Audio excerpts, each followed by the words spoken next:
Ratusan siswa SMP dan SMA di Pasantren Daya Amal Desa Busa, Seberang, Kecamatan Perlak Barat, Aceh Timur, masih belajar di ruangan terbuka.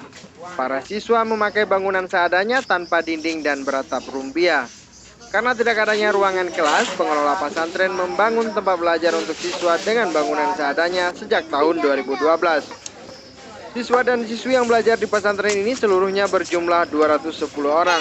Para siswa mengaku tidak nyaman belajar karena mereka tidak dapat berkonsentrasi karena tidak adanya pembatas antar ruangan.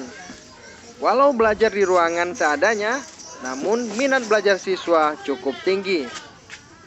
Meski para siswa belajar di sekolah swasta, namun mereka berharap pemerintah memperhatikan kondisi mereka.